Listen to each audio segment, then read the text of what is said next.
wahdahu la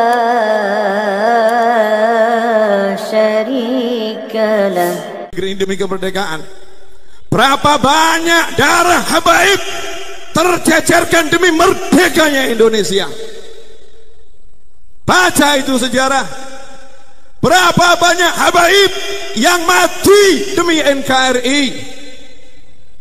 Para habaib adalah para pejuang. Mereka adalah para pahlawan.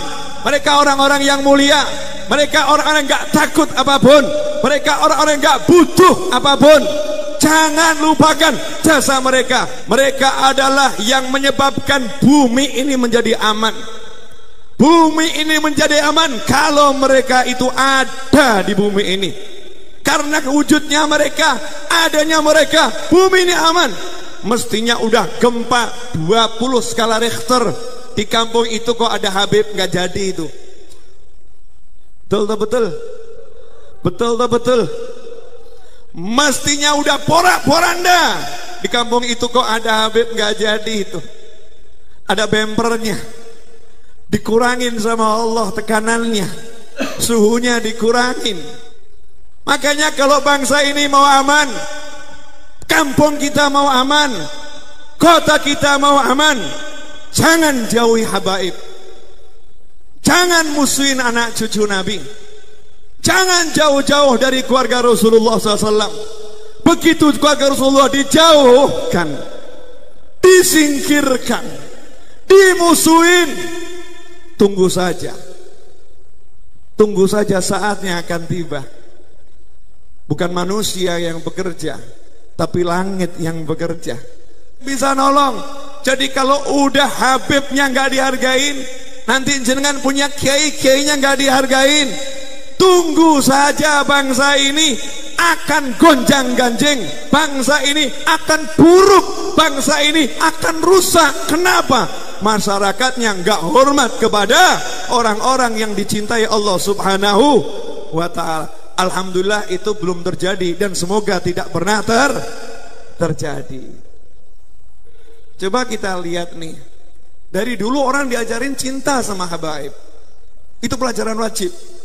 Jadi kalau sekarang ada ustadz, ada ulama ngajarin Anda nggak cinta sama Habib, udah tinggalkan, ganti ustadz yang lain. Banyak ustadz.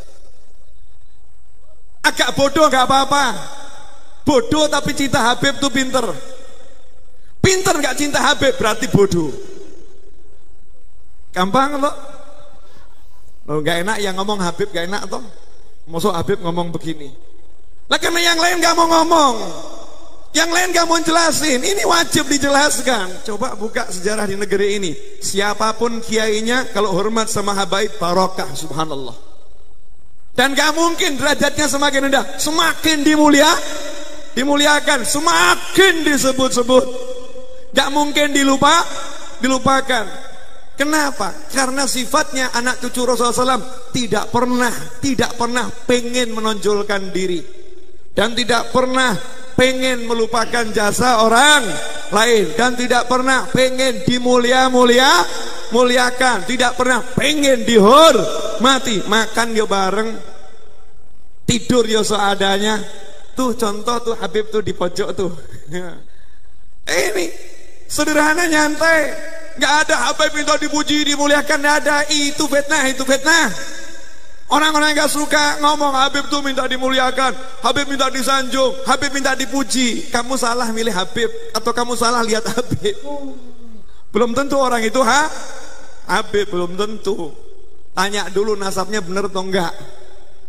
Oh sekarang kan banyak ngaku. Kadang yang di tengah jalan itu operasi nyegat ternyata terbukti 2 tahun nyamar jadi polisi, ya kan ya? Ternyata bukan polisi, kan masuk berita nih 2 tahun ya nyamar jadi polisi, pakai seragam polisi, ternyata bukan polisi gadungan. Makanya jangan mengatakan seperti itu kepada para habaib. Naudzubillah min dzalik. Ini bab penting. Mohon maaf, cinta anak cucu Nabi di Indonesia, anak cucu Nabi disebut Habib di Indonesia. Lah kalau di Mesir lain Sayyid. Ya di Mekah, di Madinah disebut Syarif. Beda lagi sebutannya Syarif. Makanya nanti kalau kita baca kitab-kitab kuno, itu cari sebutan Habib nggak ketemu. Syarifan min auladin Nabi SAW, seorang syarif, anak cucu Nabi Muhammad Sallallahu Alaihi Wasallam. Nah ini anak cucu Rasulullah, ini memang apa bedanya atau dengan yang lain? Beda, memang nggak sama. Mohon maaf, memang beda, nggak sama. Orang harus ngerti bedanya di mana. Zatnya berbeda. Maksudnya zat itu bagaimana? Cetakan aslinya, bahan dasarnya beda. Mungkin namanya mirip jenengan. Misal ada anak cucu Nabi namanya Ahmad Purnomo Salim. Misal, oh jenengan kok namanya sama? Nama boleh sama, tapi adonannya beda. Adonannya beda bagaimana? Nah yang satu ini adalah turunan Nabi Muhammad SAW. Secara genetis gennya lain. Makanya kalau ada orang mengatakan Habib itu sama dengan yang lain, orang itu telah membodohi dirinya sendiri. Nggak sama. Nggak samanya di mana? Contoh, boleh ya? Mohon maaf, saya mau belak-belakan ngomong ini karena nggak ada yang nerangkan. Betul tak betul? Minim orang nerangkan. Sebetulnya nggak pantas saya nerangkan. Seharusnya yang nerangkan yang lain. Ya, mestinya Gus yang nerangkan. Mestinya Gus yang nerangkan, bukan saya. Bukan saya, tapi Gusnya nggak nerang-nerangkan, jadi terpaksa saya nerangkan. Saya wakili ya Gus ya. Sekarang saya mau nanya, jenengan manusia atau bukan manusia?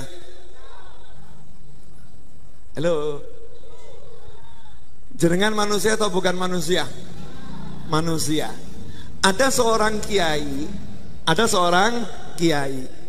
Nah, ada Habib yang tinggal di pesantren kiai tersebut, cucu Nabi. Cucu yang ke-37, keturunan ke-37. Kiainya ini kelihatan hormat, ngeladeni, ngelayani, padahal Habibnya beling. Habibnya beling. Ditanya sama santri-santrinya, "Yai, kenapa sih kok jenengan merendah-rendah sama orang yang seperti ini? Lawang polahnya seperti ini, tingkahnya seperti ini, ngajinya aja belum baik. Kenapa jenengan muliakan? Sementara kami yang ngajinya bagus, yang kami taat, kenapa kok biasa-biasa saja?" Jawabannya, kakeknya juara 1 inter alam semesta. Kakeknya ini juara 1 inter alam semesta. Saya berharap cucunya ini bisa jadi juara seperti kakeknya. Makanya saya ladeni. Ini kiai genah atau enggak genah? Genah atau enggak genah? Lah kalau ada orang bilang kiainya enggak genah, yang enggak genah siapa? Yang bilang. Dan jenengan mau ikut yang mana? Pertanyaan saya, mau ikut yang mana? Mau ikut yang mana? Yang genah. Mohon maaf ya, ini gamblang atau enggak gamblang? Gamblang atau enggak gamblang? Lah kita ini butuh enggak sama anak cucu Nabi? Islam ini butuh. Karena darah Nabi ada di situ. Kalau mengatakan darah enggak ada manfaatnya, naudzubillah min dzalik. Ini akidah yang bejat kalau sampai mengatakan darahnya Rasul gak ada manfaatnya kalau perilakunya gak benar. Kualik. Kalau darah itu mesti manfaat, kalau perilaku bisa berubah-ubah. Betul kan? Hari ini baik, besok bisa jadi bejat. Hari ini bejat, besok bisa jadi baik. Tapi kalau darah gak bisa dirubah. Jangan bisa rubah golongan darah? Gak bisa. Makanya kalau kita buka di Al-Quran ini contoh biar melek. Maksud saya apa? Ayo kembali kepada jalannya kiai-kiai dulu, jalannya ulama-ulama dulu, bergandengan tangan dengan semua anak cucu Nabi Muhammad SAW. Gak ada yang menyombongkan diri sama anak cucu Nabi. Walaupun ilmunya jauh lebih tinggi, tetap merendahkan diri. Dan itu bukti ketinggian ilmunya. Man tawadhu'a rafa'ahullah. Siapa merendahkan diri, Allah angkat derajatnya. Semakin hebat, dia akan semakin tidak mau merasa punya sesuatu. Jadi ukurannya gampang. Kalau ada ulama, siapapun ulamanya, kok merasa lebih hebat dari manusia yang lain, siapapun manusianya, apalagi itu cucu Nabi, berarti dia bukan ulama yang benar. Ada salah, ada salah, sesuatu yang salah, dan salahnya fatal. Salahnya fatal.